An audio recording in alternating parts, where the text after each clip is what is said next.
coisas que a gente vem fazendo lá no centro de pesquisa, então vai ser uma coisa mais dinâmica um pouquinho. Sou o Evandro Lucena, obviamente, você já me conhece, né, Gui? A galera já me conhece.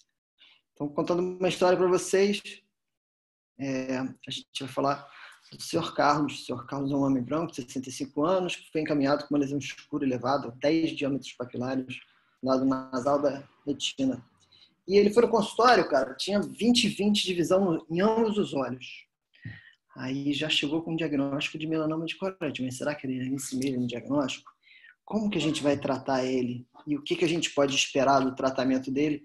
Nós, como oncologistas oculares, são perguntas que são feitas para a gente o tempo todo.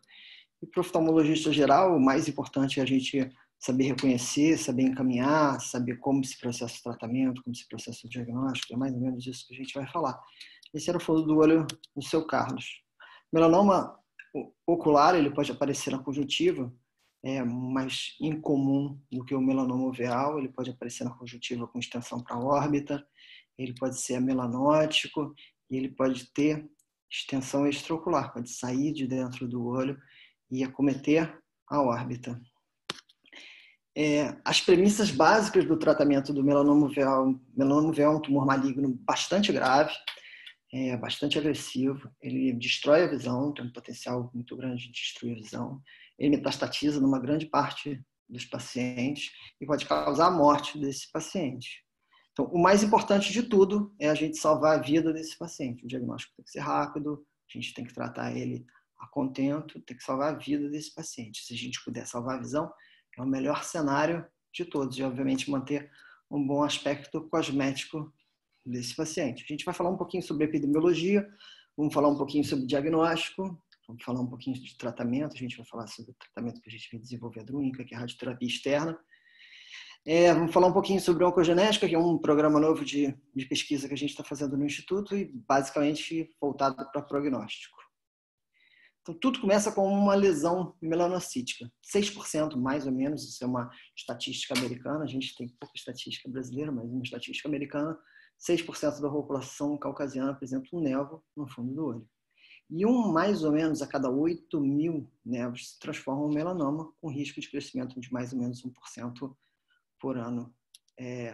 E existe o melanoma de novo, que é um melanoma que aparece no fundo do olho sem ter uma lesão predisponente.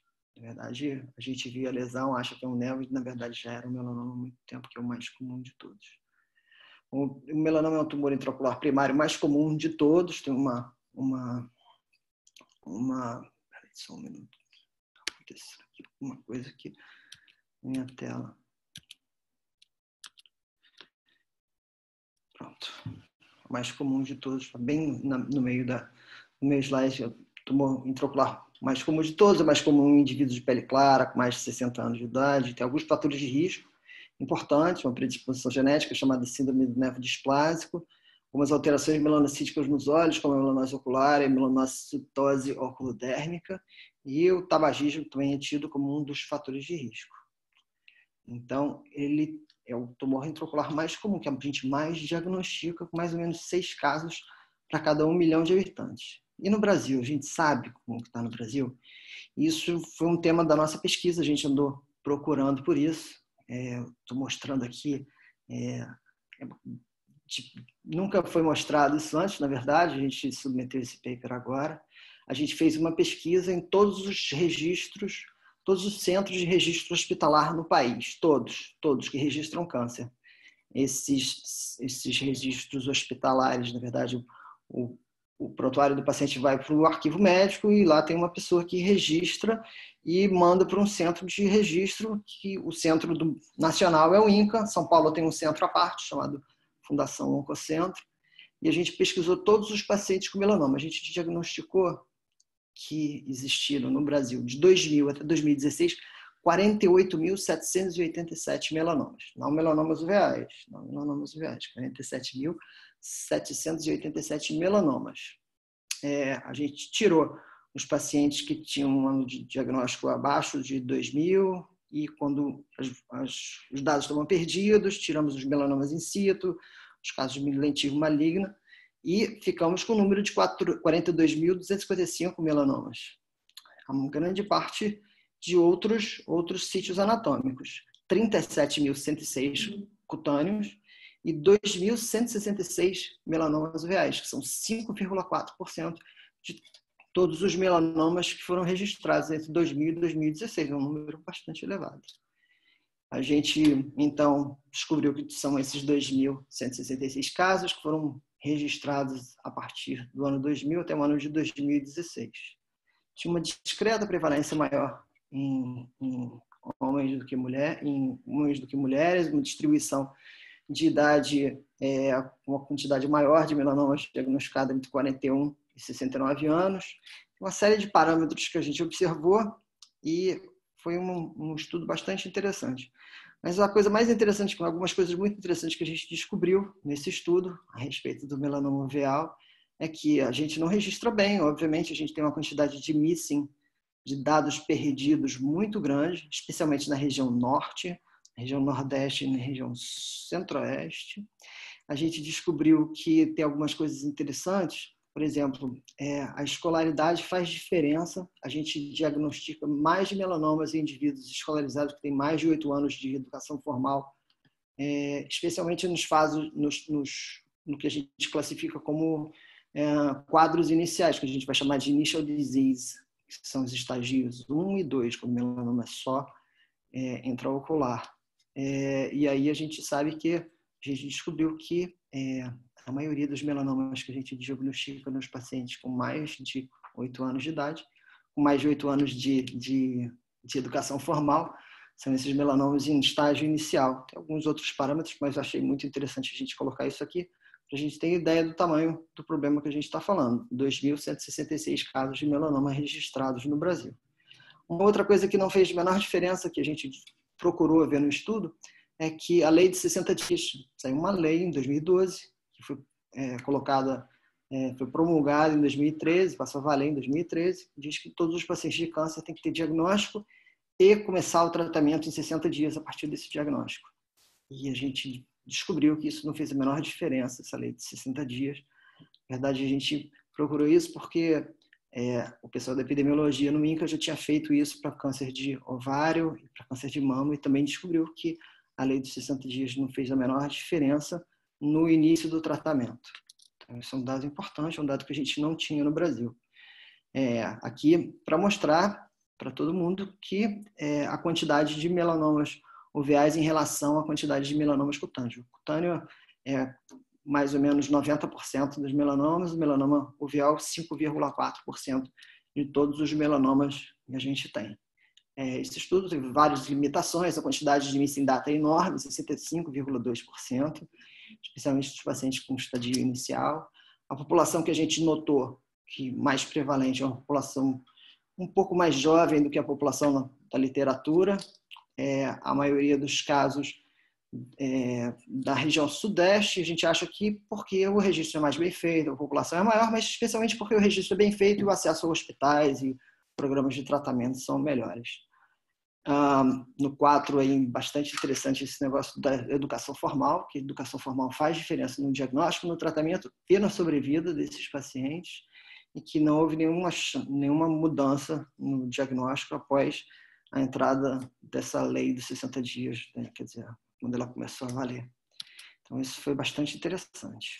Então, nosso paciente foi lá no consultório, a gente olhou fundo de olho. Como que a gente faz o diagnóstico de melanoma de coroide? Basicamente olhando a lesão no fundo do olho, né? A grande parte dos melanomas que a gente vai ver, pelo menos nós oftalmologistas gerais, a gente vai olhar no fundo do olho, oftalmoscopia indireta, vai ver uma lesão grande. Essa lesão, por exemplo, no oftalmoscópio indireto, a gente está vendo que está subindo em cima do nervo óptico, é uma lesão elevada, tem um descolamento de retina seroso importante embaixo, mas as coisas do diagnóstico mudaram um pouco. O melanoma de coroide, e a gente vai falar um pouco mais de melanoma de coroide do que o melanoma de íris e corpo ciliar.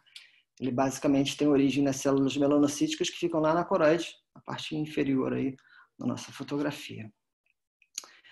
Recentemente, a doutora Carol Shields fez uma compilação, publicou um trabalho onde ela analisou retrospectivamente 3.806 casos de melanoma e compilou isso de acordo com os fatores de risco.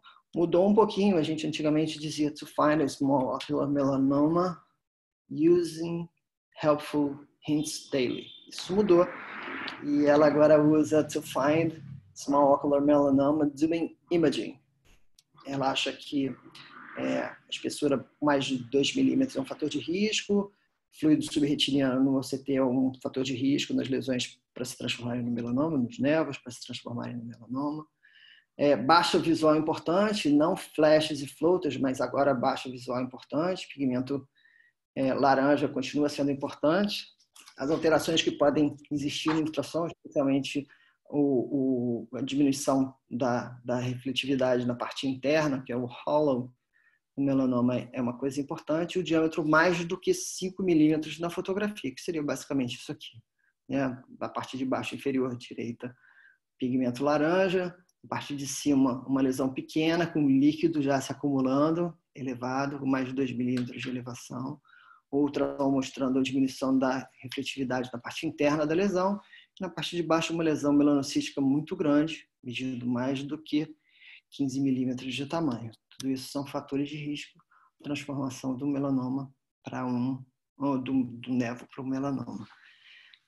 Aqui eu estou mostrando para vocês, hoje a gente tem feito bastante tomografia, exatamente como a doutora Carol Shields fala, doing imaging. Ela preconiza isso, então a gente tem procurado observar essas lesões pequenas. O ultrassom ajuda muito, óbvio, né? A gente um ultrassom bem feito, ajuda muito no diagnóstico diferencial, especialmente entre metástase e hemangioma de coroide, que são as principais. E para as lesões pequenas, que tem entre 2 e 6 milímetros, que a gente não tem muita segurança, ou lesões diferentes, ou pacientes que têm lesão amelanótica, ou tem pouco descolamento seroso de retina, muito frequentemente a gente faz biópsia nesses casos um pouquinho mais enrolados, porque para indicar um tratamento, e geralmente é um tratamento definitivo, que é radioterapia, que pode levar o paciente à cegueira, eu acho que é muito importante a gente ter um diagnóstico definitivo. Isso é um motivo de muita controvérsia. Eu tenho falado ocasionalmente sobre biópsia, porque venho fazendo biópsia nesses pacientes com uma frequência grande.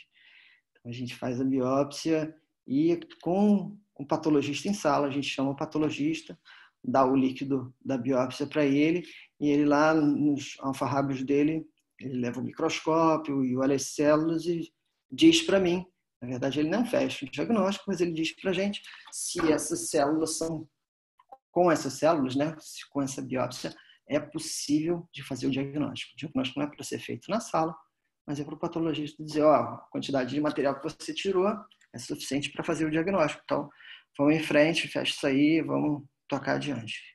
Às vezes a gente consegue tirar pedaços um pouco maiores, quando o tumor é mais sólido, e eu queria mostrar para vocês esse pedaço que a gente tirou com o vitreófago, dá para ver, inclusive, os vasos da coroide. É bastante interessante, no aumento maior, a gente consegue ver as células epitelioides, e ali os vasos da coroide que foram retirados numa biópsia. Bom, então já fechamos o diagnóstico lá do seu Carlos. Seu Carlos, 55 anos, tinha uma lesão, a gente achou que a lesão dele podia ser um melanoma, e conversamos com a família, fizemos a biópsia, e agora vamos proceder ao tratamento. Oi, Wanda. Isso aqui... Oi. Desculpa te interromper, mas só para poder te perguntar, da outra vez que a gente discutiu, né, na sua outra apresentação, você fazia a biópsia em 2 sítios. Para esse tipo de tumor, segue a mesma recomendação, a mesma coisa? Tem alguma especificidade? Na verdade, eu faço a biópsia, normalmente, vou mostrar o vídeo para você, porque até isso era um melanoma, era uma paciente muito jovem, essa paciente que a gente fez aí, tinha 22 anos, tinha um descolamento seroso, a massa era um pouco mais clara, a gente ficou bastante em dúvida sobre que massa seria essa. Como você pode observar aí, a gente fez a endocauterização, né, a endodiatermia num sítio e fizemos a endodiatermia num outro sítio também. Eu deixo os 2 sítios prontos, basicamente, porque eu espero o que o patologista vai dizer para mim. Às vezes o material que a gente tira de 2 ou 3 sítios, nesse caso foram até 3, às vezes o patologista, muito frequentemente, o patologista tem esse poder de dizer para a gente, olha, a quantidade de material que você tirou não é suficiente, não vai dar. E aí a gente já tem um outro sítio, que às vezes esse sítio, a lesão um pouco mais compacta, às vezes saiu mais sangue e ele viu mais sangue. Então, a gente normalmente deixa 2 a 3 sítios prontos. Quando eu entro com porque aí evita de eu ter que entrar de novo com a endodiatermia dentro do olho. A endodiatermia entra, a gente faz a endodiatermia, depois quando ele sai, acabou. Então, por isso que a gente usa fazer 2 a 3 sítios. Foi? A gente faz a troca fluido-gasosa, sangra um pouquinho, mas a gente sempre põe óleo de silicone. Eu uso óleo de silicone de 1000 para todos os pacientes e a gente faz a troca fluido-gasosa e coloca o óleo de silicone. Basicamente, a cirurgia termina por aí. O material, então, o patologista já tinha dito para mim que era suficiente. Ele vai lá olhar, olha na lâmina, o microscópio dele já está montado e então a gente fechou o diagnóstico. O tratamento do melanoma de coroide, obviamente, é customizado. Cada paciente, dependendo do tamanho, dependendo da idade, dependendo da agressividade, dependendo de vários fatores, a gente vai indicar um tratamento ou outro. Mas esse, basicamente, é o tratamento que a gente tem feito no Instituto Nacional do Câncer. É por isso que eu estou trazendo isso aqui, que é a radioterapia externa ou radiocirurgia. É um tipo de radioterapia que é hipofracionada. Hipofracionada quer dizer que ela é feita em menos frações do que a radioterapia usual. Por exemplo, para tratar uma mama, o radioterapeuta faz um planejamento e normalmente ele vai fazer esse tratamento em 30 sessões, 25 sessões. Nesse caso, a gente usa uma radioterapia hipofracionada. A gente fez 5 frações de 10 Gray. A dose basicamente a mesma. E esse aparelho tem a seguinte característica. O feixe de radioterapia ele é colocado em vários pontos diferentes. O arco gira. Então, a gente usa um ponto só e esse arco de radioterapia, né, do aparelho gira em torno do paciente. A gente vai chamar isso aí de 3D. Então, uma radioterapia estereotáxica, porque a gente muda a posição do arco para poder ter um ponto central onde a gente tem o máximo de radiação. Então, aqui nesse esquema de planejamento, a gente vê que no centro do olho esquerdo tem a maior quantidade de radiação. Nos outros feixes, a quantidade de radiação é menor. Com isso, a gente consegue diminuir o escape e consegue diminuir o efeito colateral nos tecidos vizinhos. A gente tem uma dose muito grande em cima do tumor e uma dose muito menor nos tecidos circunvizinhos, que é basicamente o que a gente quer, na verdade, com a radioterapia. Toda a radioterapia externa, estereotáxica, é feita dessa forma. A Gamma Knife também é feita dessa forma. Só que o aparelho de Gamma Knife a gente tem aqui no Rio de Janeiro no Instituto do Cérebro, a gente não tem no INCA. E o custo do Gamma Knife é muito maior.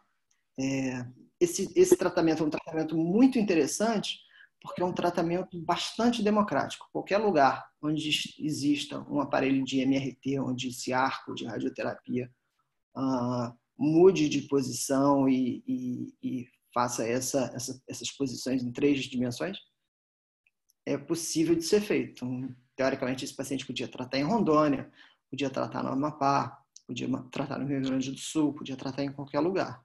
A gente não precisa necessariamente da placa.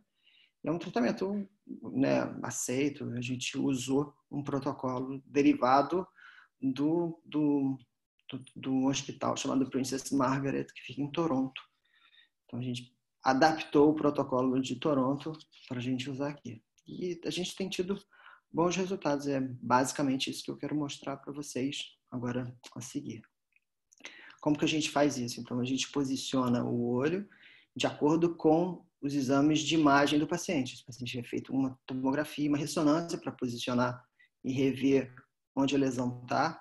E a gente usa um radioterapeuta, né, um sistema chamado Brain Lab, que é um sistema de neuronavegação. Coloca uma máscara termoplástica no paciente para poder fixar e o paciente não mexer nem 1 milímetro.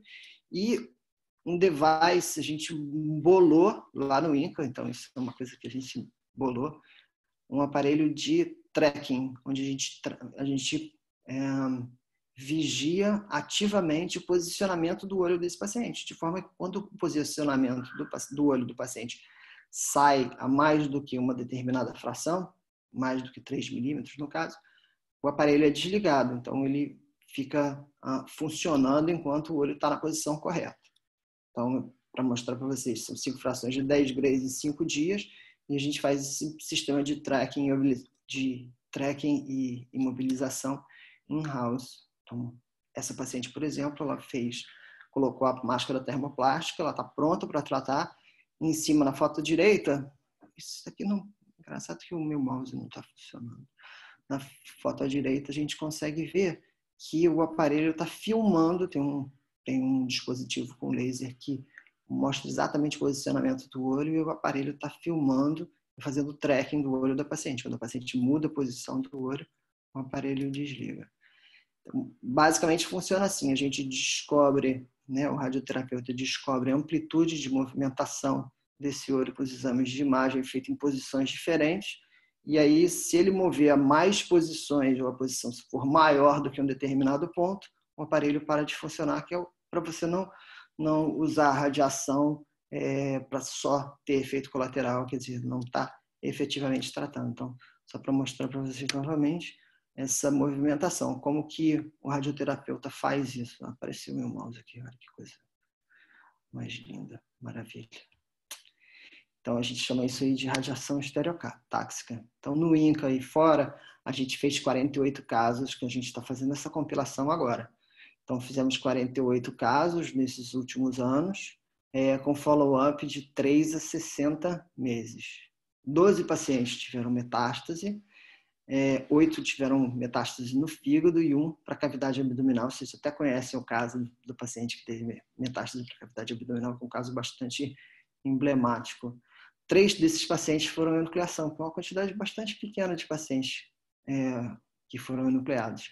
E papilopatia radioativa, a gente teve 3 casos. Na verdade, essa história da papilopatia radioativa e da retinopatia radioativa, a quantidade de casos é muito maior, porque a gente está compilando isso agora, mas a gente sabe que catarata e retinopatia radioativa são bastante frequentes nesse caso. Então, só para mostrar como é que o resultado final, esses pacientes fizeram essas fotos aqui, e o resultado final do tratamento de tumores mais periféricos, onde a gente tem menos efeito colateral. Quando é mais próximo da mácula, o efeito colateral é maior por conta da direção da radioterapia.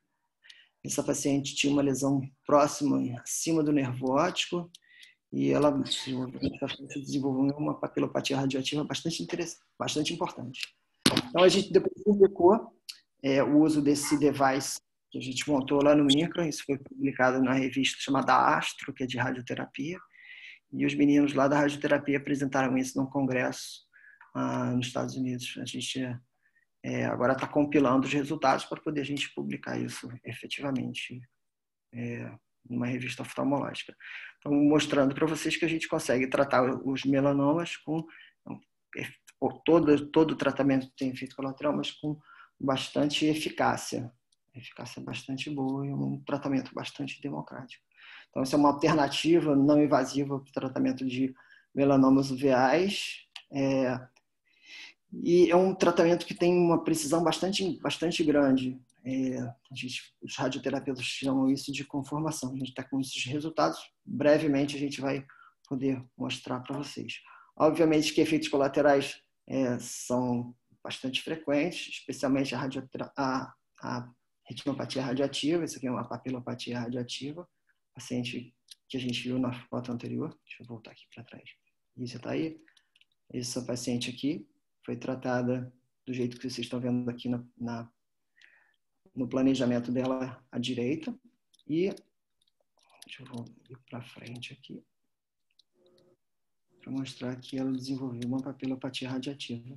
Foi uma papilopatia bastante expressiva. Essa paciente desenvolveu e evoluiu com uma acuidade visual muito ruim, pior do que Deus. Ela via vultos quando a gente fez a última consulta dela. Essa é uma outra paciente que a gente tratou. Observa que a gente, depois de fazer o tratamento da biópsia dela, a gente fez laser em volta da lesão. E eu queria mostrar para vocês, olha o tanto de isquemia que ela tem na mácula. Quer dizer, mesmo depois do tratamento, ela desenvolveu um quadro isquêmico macular por conta da retinopatia radioativa bastante expressivo. Isso diminui bastante a acuidade visual dos pacientes, faz uma lesão de fotorreceptor por conta da isquemia, mas o tumor está bastante controlado. Esse aqui é o caso, você conhece, né, Gui? Desse paciente que fez uma metástase para a cavidade abdominal. Ele ficou super satisfeito com o tratamento no fundo do olho, mas foram 3 anos depois do tratamento, ele desenvolveu essa metástase abdominal. Ele foi operado e recentemente a gente fez um levantamento e procuramos por ele. Ele estava vivo fazendo o tratamento. Então, mas esse paciente tratou e essa parte é interessante, porque esse paciente tratou, ficou ótimo do olho, fez metástase. Alguns pacientes que a gente fez enucleação nunca fizeram metástase. Existem fatores, e aí a gente vai falar um pouquinho disso, o comportamento do melanoma não é exatamente ditado pelo tamanho dele. Obviamente que o tamanho influi, mas o comportamento dele é ditado por outros fatores. Esse paciente tinha uma lesão pequenininha próxima ao nervo óptico, que era pequenininha, parecia um nervo, desenvolveu esse nervo, que não era um nervo, era um melanoma de novo, evoluiu, e esse paciente, quando fez o tratamento, fez um PET-CT e já tinha metástases hepáticas no PET-CT. Então, a gente não sabe exatamente quais são os fatores, né, que dão essa agressividade toda. A gente tem vários genes que foram descritos e que a mutação desses genes no tumor provoca uma agressividade maior. O comportamento do tumor não é dado só pelo tipo celular dele. O que a gente sabe é que a monossomia do cromossomo 3, especialmente o gene chamado BAP, expressão do c-KIT, etc. E a gente tem esse gráfico aqui, basicamente para mostrar para vocês mais ou menos como isso funciona. O melanócito sofre uma alteração, uma mutação, e provoca a formação de um pequeno tumor, uma pequena neoplasia. Essa mutação é feita num gene chamado gene AQ. E ele pode evoluir para um tumor classe 1, e aí alguns genes vão fazer com que ele fique mais ou menos agressivo, ou ele, se tiver essa mutação chamada BAP, ele vai evoluir para um tumor classe 2, que é o tumor que tem mais agressividade. A gente está exatamente procurando na nossa população brasileira, quer dizer, a população dos pacientes do INCA, ver quais são os genes que a gente tem diferentes dos genes americanos. Então, a gente vai fazer um sequenciamento desses pacientes e a gente vai usar umas sondas chamadas MLPA para poder procurar esses genes nos pacientes da gente. A gente tem uma amostra de 230 óleos enucleados e esses pacientes, então, a gente vai fazer essa análise oncogenética, quer dizer, isso já está em andamento, e vamos procurar esse gene BAP1, gene AQ, o gene A11, e esses outros genes para ver quais os pacientes que têm genes mutados e como eles evoluíram ao longo do tempo. Isso para a gente vai ser muito importante porque a população brasileira é uma população geneticamente muito distinta da população do hemisfério norte. E a gente não sabe exatamente quais são os genes que provocam agressividade na nossa população. A gente sabe quais são os genes que provocam agressividade maior na população americana. E acha-se que isso é diferente. Então, a gente ter uma ideia do perfil genético dos pacientes de melanoma nossos, para a gente vai ser bastante importante no sentido da gente alterar, fazer o prognóstico. Então, hoje, o que a gente tem? Tem os pacientes de baixo risco, que tem um risco menor do que 2% de morrer de metástase em 5 anos. São os pacientes que a gente chama eles aí de classe 1A, ou tem dissomia ou não tem a monossomia do cromossomo 3, ou eles têm um ganho do cromossomo 6, ou tem essa mutação chamada IFAX. E o que a gente faz para esses pacientes? A gente basicamente segue esses pacientes, mantém esses pacientes no controle. Os pacientes de risco intermediário, que a gente vai chamar de classe 1B, são os pacientes que têm uma mutação um pouquinho diferente, chamada SF3B1. Mas isso para a população americana. A gente não sabe se isso é verdade para a população brasileira. E é muito interessante que a gente tenha isso, porque isso vai mudar a forma da gente fazer o segmento desses pacientes. Esses pacientes, hoje, eles fazem imagem com frequência muito maior e que a gente vai chamar aí de surveillance, especialmente para as metástases hepáticas, que é o sítio primário, o sítio de metástase primária mais frequente do melanoma uveal. E os pacientes de alto risco, que têm uma chance de ter morte metastática ou falecer por morte por metástase de melanoma em 5 anos, de 72%, que é um risco muito alto. são os pacientes classe 2, ou se eles fizerem um teste cromossomial, eles têm monossomia do cromossoma 3, tem um ganho do cromossoma 8q, ou no perfil, lá no Genetic Profile, no GEP, eles têm uma mutação chamada BAP1. E esses pacientes, teoricamente, têm que ser seguidos muito mais de perto, porque se eles tiverem uma metástase, é muito mais fácil você tratar um paciente com uma metástase inicial, uma lesão só ou 2 lesões hepáticas, do que tratar o fígado quando ele tem múltiplas metástases.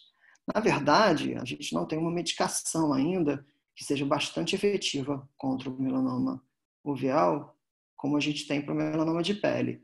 Hoje, para o melanoma de pele, a gente trata com terapia-alvo e trata com imunoterapia, pembrolizumab, ipilimumab, são drogas novas que a gente usa para tratar o melanoma de pele metastático, que tem resultados bastante expressivos.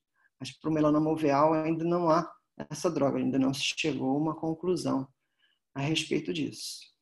Então, o tratamento do câncer em outras especialidades é baseado na medicina preventiva. A gente faz muito pouco isso, né? A gente não tem uma medicina preventiva, a gente não faz o diagnóstico precoce e a gente não trata imediatamente as doenças. Eu acho interessante, uma das coisas que eu acho interessantes, que eu fico sempre me questionando, é sempre quando a gente vê uma lesão que é um pouquinho maior, ou que a gente acha esquisita, e que por que a gente segue esses pacientes? Vamos seguir, porque seguir, obviamente, que o oftalmologista, né, nós como médicos, a gente tem que primar por não fazer mal. Primum non nocere, quer dizer, não fazer mal ao paciente inicialmente. Então, às vezes, o segmento é o menos pior que você pode fazer por ele. Mas nas outras especialidades você biopsia, você trata mais precocemente. O melanoma de coroide mudou muito pouco em relação a isso. O tratamento do melanoma cutâneo, em 1940, os pacientes tinham uma sobrevida de 40%, e hoje acima de 90%. E o melanoma de coroide, a sobrevida não mudou nada em 80 anos. Então a gente precisa mudar essa história. Então isso é bastante importante, bastante emblemático. Como que o melanoma de pele, que é muito mais frequente, a gente tem uma sobrevida acima de 90%, e a gente não alterou nada a sobrevida do melanoma de coroide, o melanoma uveal, nos últimos 80 anos. Então, o que a gente aprendeu ao longo desse tempo na pesquisa? A gente aprendeu que nossa população é diferente, a gente tem um perfil genético diferente, nossos melanomas uveais são diferentes. O primeiro passo que a gente tem a dar é a gente buscar esses pacientes de melanoma, quer dizer, a gente fazer uma busca ativa, fazer o registro desses pacientes. Nosso registro é mal feito. É mais ou menos igual ao Covid, a gente não consegue ter um número correto de casos, né? A gente subvaloriza isso, e o registro é muito importante. Através do registro que a gente vai poder traçar estratégias de política de saúde, estratégias de tratamento, estratégias públicas, estratégias mesmo privadas. Isso é baseado numa epidemiologia, que a gente tem uma epidemiologia ruim. O nosso registro é ruim. A segunda coisa é o tratamento. O tratamento hoje do melanoma de coroide, o padrão ouro, é a placa de braquiterapia. Mas a placa de braquiterapia envolve um custo maior do que é possível. Quando a gente senta junto com o gestor de saúde, diretor do Instituto Nacional do Câncer, o diretor do ICESP, o diretor de um hospital grande, e fala que a gente precisa de uma placa de braquiterapia, ele vai mostrar para a gente que ele precisa antes de arrumar o aparelho que faz radioterapia de mama, porque o câncer de mama é 200 vezes mais frequente do que o melanoma de coroide ou o melanoma uveal. Então é difícil de você competir.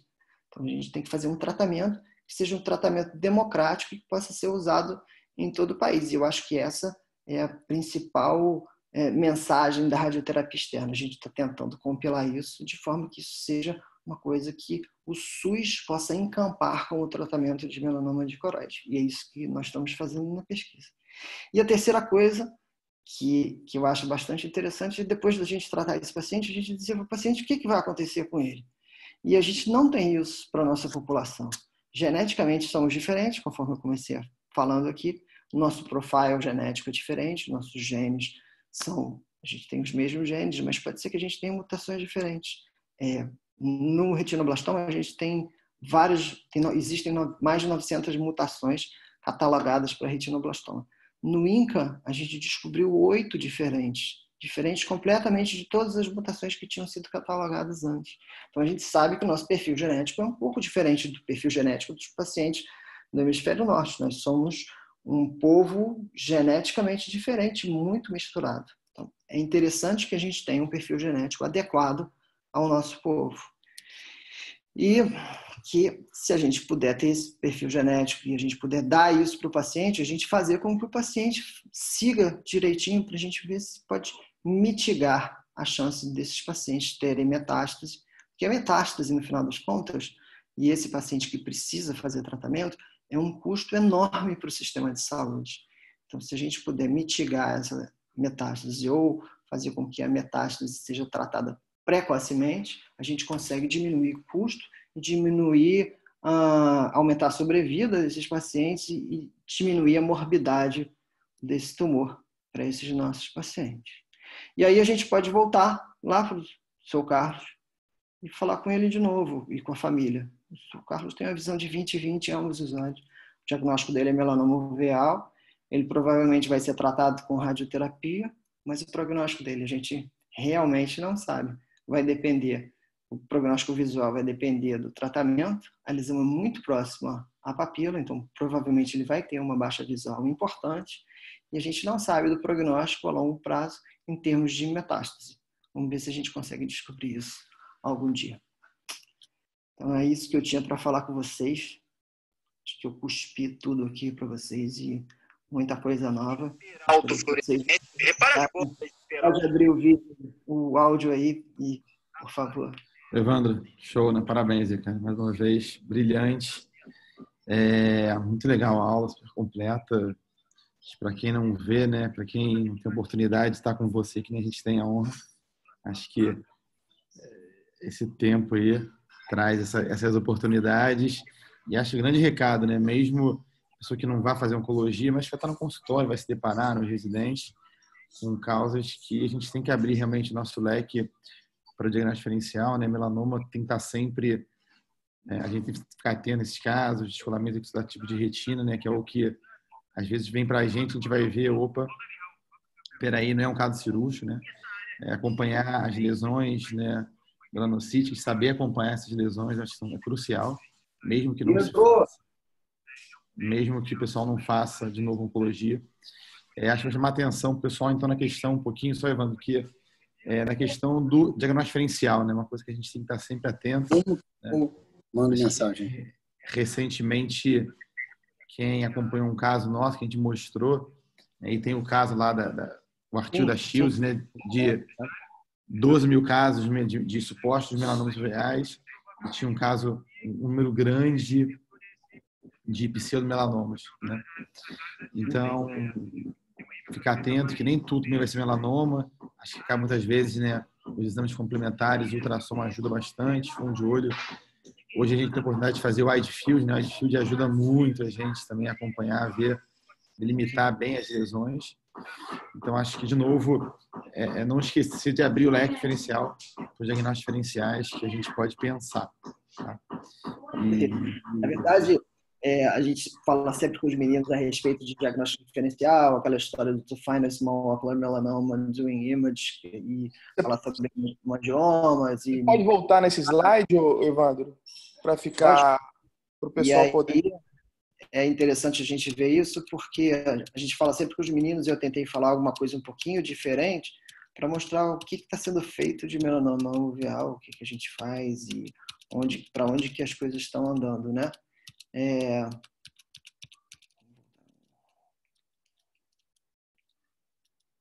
Deixa eu ver mais para frente um pouquinho. Eu achei bastante interessante, a Carol mudou isso recentemente, esse artigo foi publicado na Retina em 2019, e recentemente ela então vem falando sobre isso, to find a small ocular melanoma zooming image. E a importância do ACT, a importância de fazer um bom exame, de usar ultrassom e de fazer um diagnóstico diferencial bem feito. Isso é super importante, né? Esse pigmento laranja, às vezes, a gente até fica meio confuso e a gente usa autofluorescência, por exemplo, ali tá em AF, a gente usa autofluorescência porque às vezes esse pigmento laranja não é tão visível na retinografia comum. Então, a gente tem hoje um leque de exames complementares bastante diferente do que a gente tinha 20 anos atrás ou 30 anos atrás, e acabou que foi refeito todo esse mnemônico. Achei bastante interessante recentemente ela mudar isso. Já no ano passado, no Congresso de Oncologia, que foi em Los Angeles, ela já estava falando sobre isso, estava mostrando uma das palestras dela, foi falar sobre esse estudo retrospectivo, olhando esses 3.806 casos, com OCT, ultrassom e retinografia, autofluorescência das pacientes dela, para poder avaliar o risco de transformação de lesões pequenas em melanomas. Evandro, tem algumas perguntas que dúvidas aí. Eu fui aparecendo umas dúvidas aqui, fiquei até pensando. Se você Manda mesmo, aqui. se você só clicar no chat, passar o mouse, você mesmo consegue ver as dúvidas. Se não, eu posso ler para você, mas se quiser. Deixa eu só achar aqui. Cara, que engraçado. Eu já vou te mandar a primeira então, enquanto você procura aí, ó. Às vezes. Tá, peraí. Pronto, já achei aqui.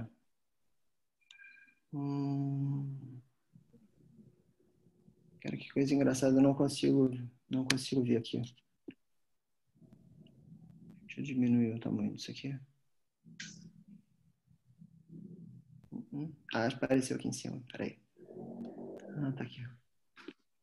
Beleza, já achei. Já sei onde as dúvidas estão. Chat, vamos lá. Oi, Lúcia, tudo bem? Obrigado pelos elogios. Andréia Mello. Boa noite, doutora Andréia. Por acaso, algum caso você não indica biópsia? Doutora Andréia Mello, minha oncologista de estimação e minha chefe no Instituto Nacional do Câncer, né? Ela é chefe da pesquisa clínica. Que honra ter você aqui, doutora Andréia. A gente não indica biópsia quando as lesões são muito grandes e esse paciente vai ser nucleado de qualquer forma. Então, lesões acima de 10 milímetros, 11 milímetros, dificilmente eu vou indicar a biópsia. Quando as lesões são muito sugestivas de melanoma de coroide, também não indico biópsia conversando com a família. A gente tem que observar que hoje a maioria das famílias, a maioria dos pacientes é mais esclarecida do que os pacientes no passado. Então, você mandar esse paciente para fazer uma enucleação ou para você mandar ele fazer uma radioterapia sem você ter comprovação, ocasionalmente pode te gerar problemas. Então, muito frequentemente a gente manda, mas quando a lesão é muito grande, não tem indicação de biópsia. As lesões que são suspeitas de melanoma de coroide, a gente biopsia todas. Esse material a gente vai usar, né, para fazer nosso teste genético. E a gente tem um diagnóstico ali feito pelo patologista confirmatório, e que, né, faz com que a gente consiga tratar os pacientes com mais segurança. A Ruth está me perguntando, está indicada a biópsia em qualquer caso? Bom, eu acabei de falar isso para a Andréia. Não provoca DR? Não provoca DR, Ruth. Se a gente fizer uma biópsia fazendo uma vitrectomia ampla, a gente faz uma vitrectomia central, depois a gente tira o vítreo que está próximo ao tumor, para poder não fazer tração em cima do tumor. Muito frequentemente, se existe um descolamento seroso mais importante, a gente acaba drenando, fazendo endodrenagem desse descolamento seroso, e a gente sempre usa óleo de silicone, faz laser e usa óleo de silicone. A gente, obviamente, já tive complicação, já tive paciente que fez sangramentos grandes dentro do olho, tive um paciente há 2 anos atrás que fez uma hemorragia vítrea extensa, fez uma hipertensão intraocular, ele tinha um tumor entre um melanoma que não era um melanoma grande, mas ele fez um sangramento muito grande, e esse paciente fez a radioterapia, mas evoluiu mal depois desse tratamento. Ele, inclusive, não está mais tratando comigo, ele ficou chateado comigo e foi embora. Quantas placas de braquiterapia de cada dimensão o serviço necessita ter? Leonardo, cara, complicado. Eu começaria com uma placa só, de 20 milímetros, provavelmente. As placas são, né, tem placas redondas, tem placas com o norte central, tem placas pequenas, tem várias placas diferentes. E uma das coisas que você tem que, primeiro, antes de você pensar quantas placas você precisa, se você vai usar rutênio ou se você vai usar iodo, e o que o teu radioterapeuta, quer dizer, uma conversa com o teu radioterapeuta sobre o uso de um e o uso de outro e a demanda que você vai ter. Tem serviços que usam mais rutênio, na Europa se usa mais rutênio. Nos Estados Unidos e aqui no Brasil se usa bastante iodo. No Einstein se usa iodo, no hospital, aqui no hospital no câncer em Santa Camargo usa iodo. Então, depende um pouco da sua demanda, do que você vai fazer, de quantos pacientes você acha que você vai ter. Eu acho que começaria por aí, decidindo qual radioisótopo que você vai usar na tua bracterapia. Paula, sobre a disseminação de células tumorais com a biópsia. Na verdade, a gente está fazendo uma biópsia dentro do olho. A gente nunca teve esse problema. É descrito, mas com melanoma é muito raro. Isso é relativamente perigoso no retinoblastoma. No retinoblastoma, a biópsia é contraindicada. Então, o diagnóstico do retinoblastoma basicamente é clínico, com auxílio de imagem, com ressonância, tomografia, quer dizer, pesquisar cálcio na lesão, idade do paciente, quer dizer, tem uma série de coisas que você usa para fazer o diagnóstico do retinoblastoma e a biópsia é contraindicada. Mas do melanoma existe esse risco, mas a gente nunca teve esse problema. Acho que com a vitrectomia e o uso de óleo de silicone, acho que isso fica bastante minimizado. Tem um médico italiano que fala bastante sobre biópsia. Ele é um cara que biopsia quase todos os pacientes dele. Ele chama Eduardo Midena. E ele publicou recentemente um trabalho dizendo que esse risco na estatística dele é próximo de zero. Então, é uma coisa que eu relativamente não tenho. A Zélia mostra há muito tempo também, né, Wanda? A Zélia vem fazendo biópsia, ela faz de uma forma um pouquinho diferente e ela bota a placa de bracterapia logo que ela faz a biópsia. Uhum. Então, a Carol também usa, né? Ela faz a biópsia para poder, ela tira o tecido para poder, todo mundo acaba que nos Estados Unidos tira para fazer prognosticação, não para diagnóstico. A gente usa para as duas coisas. Mas ela usa uma agulha e ela usa o oftalmoscópio indireto. Eu acho, ela diz que é muito fácil, eu tenho muita dificuldade de fazer aquilo com oftalmoscópio indireto. Não consigo que o patologista veja célula nenhuma ali. Eu tenho muita dificuldade de fazer com esse método. Achei o método com vitrectomia muito mais seguro para o paciente. Então, tenho feito com vitrectomia via pars plana e usando 23 Gauss, que é o que eu uso mais frequentemente, às vezes 27, mas muito mais frequentemente com 23. A gente tem tido bons resultados com isso. E a gente tem, quer dizer, o valor preditivo positivo do nosso exame é de 100%. O patologista está do lado, ele vai dizer para mim, olha, tem material. Não, não tem material, tira mais. Aí a gente vai lá e catuca mais o tumor para tirar mais célula. Ele vai dizer para a gente se o material é adequado ou não. Então, não existe essa coisa de não estar adequado. Tirei um pedacinho, mas não era adequado para fazer o diagnóstico. Isso não existe. Mas você tem que ter um patologista em sala para poder fazer isso.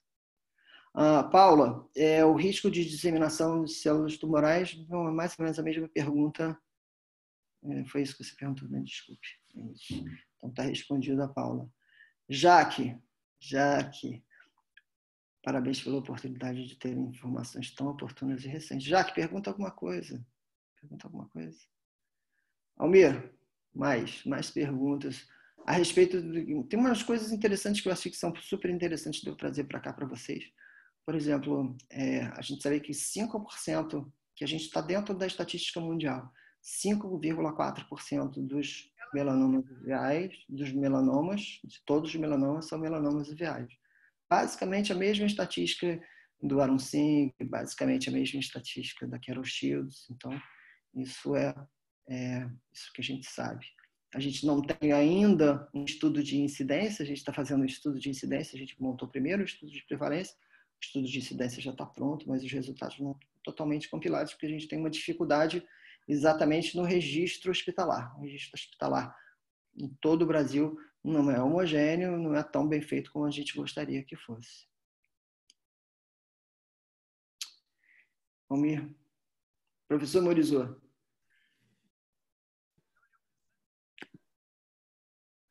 Maravilha, muito bom, muito legal, cara. De novo, né? Acho que Com tudo isso a gente consegue... são poucos especialistas em oncologia, né? Acho que você é grande fera. Acaba que os caras drenam muito, a grande maioria acho que drena para você.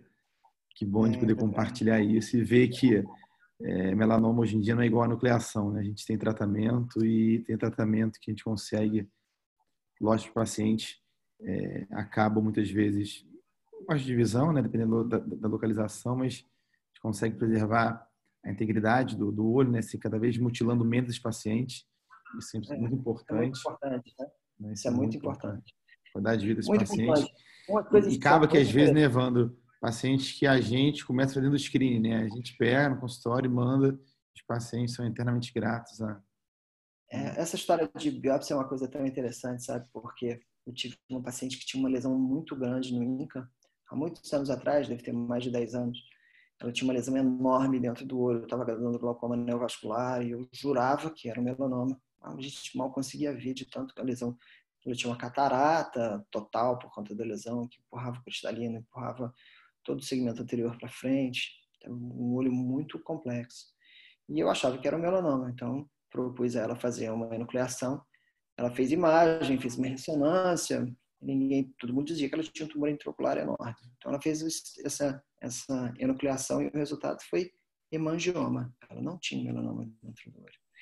E essa paciente depois ficou no meu encalço durante muito tempo, porque, na verdade, ela não conseguiu se aposentar. O problema dela não era se melanoma, se era hemangioma, era ela conseguir se aposentar. Se o tumor não era maligno, ela não conseguia se aposentar. Perdeu o olho e não conseguiu se aposentar. Então, isso é uma coisa, quer dizer, uma história anedotal, mas que mostra pra gente que, às vezes, a biópsia e, às vezes, a gente ter certeza absoluta do que a gente está tratando e como a gente está tratando, é bastante importante. Eu acho que as coisas ainda estão dinamicamente mudando, aos pouquinhos as coisas vão mudando, a gente vai ter uma forma de fazer biópsia muito menos invasiva no futuro, ou a gente vai fazer biópsia com a biópsia mais moderna que existe, que é a tal da liquid biopsy, e isso então vai ser o padrão ouro no futuro. Mas quando a gente não tem esse padrão ouro, a gente vai ficar com o nosso padrão brasileiro mesmo. Mais perguntas? Evandro, tem mais uma.